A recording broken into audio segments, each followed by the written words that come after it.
Welcome back to GMP Scenario, presented by PharmaContentLabs.com, where we break down common GMP mistakes, inspection risks, and the small control gaps that turn into big observations. All right, let's dive into what is basically a scientific detective story. It all revolves around something called a chromatogram, which, is just a fancy way of saying a visual map of a chemical. We're going to explore what it really means to be a guardian of this data and why making sure that data is trustworthy is so incredibly important. So let's kick things off with a real head-scratcher. How on earth can a perfect result actually be a sign of a massive problem? It sounds completely backwards, right?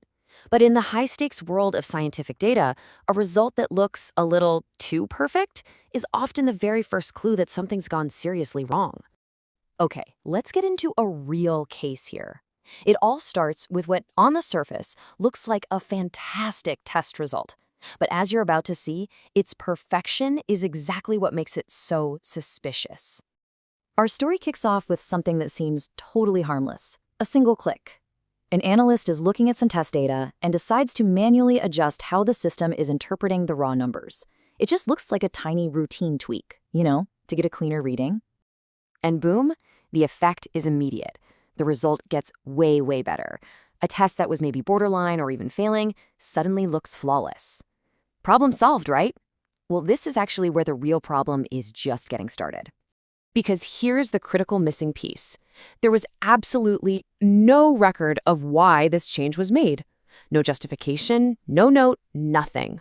All anyone reviewing it saw was the final perfect report. The little adjustment that created that perfect result, completely invisible. So what happens now?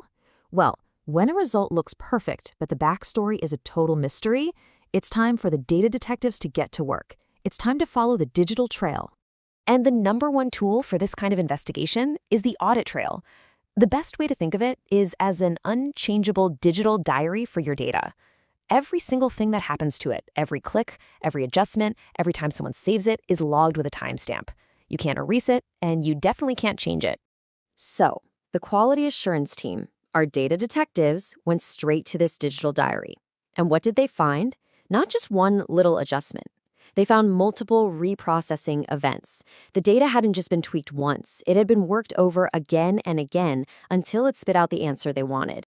And this is the exact thing regulators are trained to hunt down. Inspectors have a name for it: reprocess until past behavior. It's kind of like retaking a test over and over until you get an A+, and then only showing that one perfect score. For an inspector, that is a huge, huge red flag. With this evidence, the investigation moves towards its verdict. And it's really important to get this. This isn't a matter of opinion or scientific style. The conclusion here is clear, it's official, and it's very, very serious. The official verdict is in, and it's unambiguous. This wasn't an acceptable adjustment. It was a data integrity failure. The entire result is now compromised because the process used to get it was totally uncontrolled and undocumented. Now, a common excuse you might hear is, oh, that's just analyst preference. That's just how that particular scientist likes to do things. But that is a really dangerous excuse. A data integrity failure is when you have these uncontrolled changes that basically open the door for someone to pick and choose, to only report the good results. That's not a preference. It's a fundamental breakdown of the scientific method itself. So, we've seen how easily this can all go wrong. The million-dollar question is, how do you prevent it? Well, the solution lies in building a system of trust, one that's based on 3 simple but incredibly powerful rules. First up, define. You have to have crystal clear, unambiguous rules for how data gets processed and exactly when, if ever, manual changes are allowed. Second, restrict. Not just anyone should have the power to change methods or reprocess data. You've got to control that access. And third, require. You must make it mandatory to review not just the pretty final report, but the messy raw data, and most importantly, the entire audit trail before any result gets the stamp of approval. These rules bring us to the last, absolutely non-negotiable piece of this whole puzzle: the documentation mandate. You've got to leave a trail that others can verify. To prove your process is trustworthy, you have to document everything. That means writing down your integration rules. It means you have to demand a written justification for any reprocessing. You need proof that somebody actually reviewed the audit trail, a clear chart of who has access to do what, and a system for logging any changes that just can't be explained. This paper trail becomes your ultimate proof of integrity. Which leaves us with one final, really essential question.